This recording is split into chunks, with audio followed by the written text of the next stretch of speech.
Requirement number 1. Name 5 early Adventist pioneers and tell something about each. I have already chosen my 5 pioneers. Here are they. Number 1. Joseph Bates. Joseph Bates is one of the most important pioneers in the history of our Adventist church. Bates was a sea captain. He believed the message of William Miller about the soon coming. He was also one of the believers who were disappointed when he returned on October 22, 1844.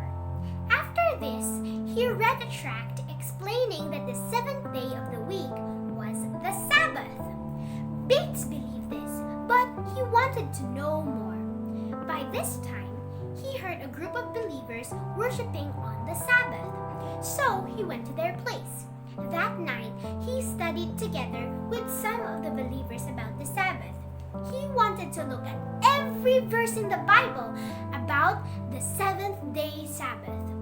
They studied all night, and in the morning, Joseph Bates committed his life in preaching about this precious truth. He was so dedicated in preaching about this that one instance, his wife Prudence Bates asked him to buy some flour to finish the baking. So, Bates went to the shop and bought 4 pounds of flour with the last money that he had. Prudence was angry with him, first of all, that he had used up all the money that they had, and second, he had only enough to buy 4 pounds of flour. It wasn't enough. She asked him what was he going to do, and Bates said that he was going to write a book about the Sabbath and spread it to the world. Later on that day, Joseph Bates was impressed to go to the post office. When he arrived, there was a letter for him. He didn't even have enough money to even pay for the postage, so he asked the postmaster to open the letter for him. When the postmaster opened the letter, he found there was a $10 bill for him. He used the money to buy groceries and to arrange the printing of his next book. I admire the character of Joseph Bates, that even though he experienced disappointment and lack of needs, he still focused on completing the work God had given him. Second pioneer, Hiram Edson. Hiram Edson was a farmer. He owned a farm in Port Gibson, New York. Like Joseph Bates, he was a believer of William Miller's message.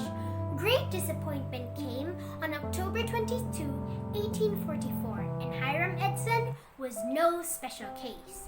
This led him to pray to the Lord and ask him for guidance and to study his Bible. One day, he was walking through a cornfield and suddenly he felt that they had gotten something terribly wrong. So he studied the Bible and realized that Jesus would not set up an earthly kingdom, but a heavenly kingdom. And he transitioned from the holy place to the most holy place to start the investigative judgment. This gave light to all the believers scattered everywhere. Finally, they knew what had happened in the great disappointment. God had answered Edson's prayer. We can learn from Hiram Edson's life is that he could have stayed disappointed and in despair, but instead he prayed to the Lord for guidance and studied his Bible. May we have the same spirit that Hiram Edson had to push forward amidst challenges.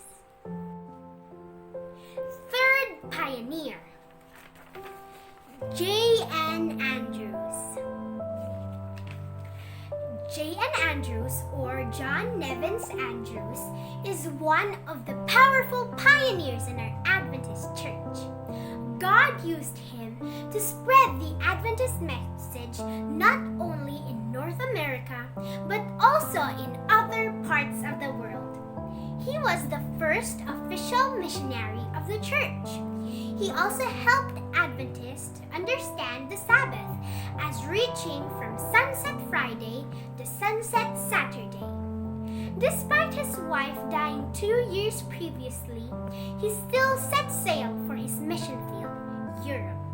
He docked in Liverpool, England, before traveling from France and Switzerland. Andrews and his 2 children quickly learned the French language. His daughter, Mary, became so fluent in the language that she became the proofreader for the new magazine that they were publishing. He was heartbroken after the death of his daughter. He also got sick with tuberculosis and he was completely bedridden by 1883. Unfortunately, he still died young.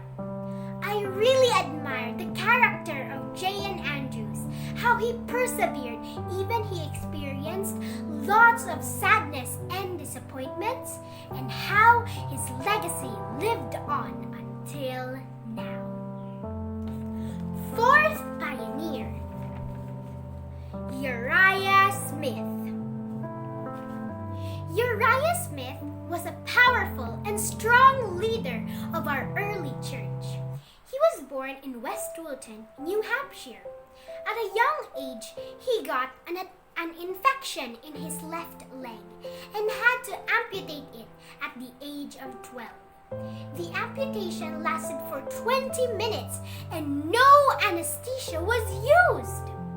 When his father died suddenly, it caused Uriah to think about his spiritual life, and he studied the Adventist message. After this, he renewed his commitment to the Lord after lost his ardor after the great disappointment. He was offered a job, but he turned it down to work for the newly relocated Review and Herald offices. He also wrote 18 books during his lifetime. The most read of his books is Thoughts on Daniel and Revelation. He was also an inventor, having 8 patents during his life. 2 of his patents was a school desk and an improved version of the prosthetic leg. With Uriah Smith's leadership, the Review and Herald expanded rapidly.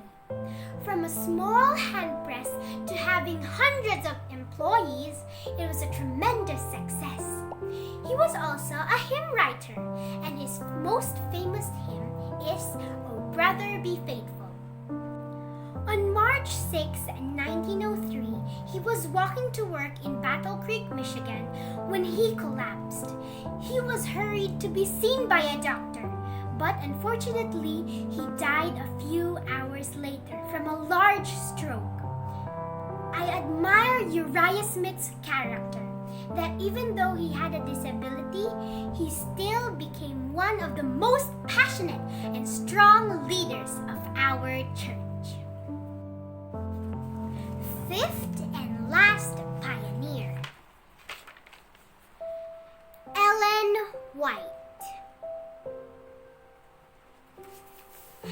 Ellen White is one of the most influential pioneers in our Adventist church. She was born with her twin sister Elizabeth on November 26, 1827. Her father was a hat maker, and this was the family business. Ellen White and her twin sis went to the Brackett Street School.